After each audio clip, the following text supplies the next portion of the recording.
Hey guys, this is Tina back in for another quick story. The story that I'm going to talk about today is actually very close to where I am a lot.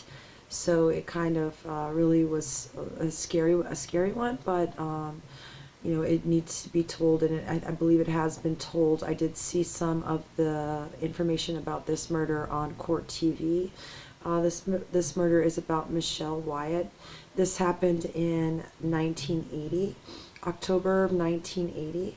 So she was Michelle Wyatt was known to be very, not just physically attractive, but very active, very kind, very just very open, cool person who enjoyed like going to the beach, going to do this or that. She was just, very, very vibrant into her life. So when she turned, I think she turned around 20. When she turned 20, in and around that time is when I guess her father had a condo in Santee, California, that was like some investment properties. So she moved in there with a roommate. So she moved in there and then, living her life. It was said that a lot of people had, crushes on her. A lot of the males around her had crushes on her. It was said like this, like the women would be jealous of her, and the men wanted to be with her type of woman. But at the same time, she was very down to earth. So, anyway, so her situation happens, and what's interesting about this is that so she's in the condo and neighbors hear their dogs barking, and they hear screams coming from that area. But I believe it's at least two neighbors from what I've read and seen on different reports. They did not opt to call the police. They didn't think that it was, or maybe they didn't want to get involved, not quite sure. But this girl was very young, vibrant, had everything going for her, and her life was taken from her in a very brutal and heinous way. So later on, what ends up happening is that her DNA solves this case. So it would have been 41 years in 2020. It's been probably 42 to 43 years now, but it was solved after 41 years. So it took 41 years to solve the case due to genetic genealogy. So what the detectives did was they submitted her blood. I'm sorry, the not her blood, but the remains of the assault that a man leaves behind. They sent the DNA off to genetic genealogy places, and they were able to build a family tree. They found out that the man that had done all of this had not only, it was kind of bizarre how they had to solve it, because he was kind of raised by another man with another last name, but they found a close relative, and then they were able to get the close relative to submit the DNA.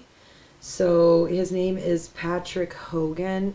It's unfortunate with this story, because once they found out who murdered Michelle, and they were able to, definitively say this is 100% match.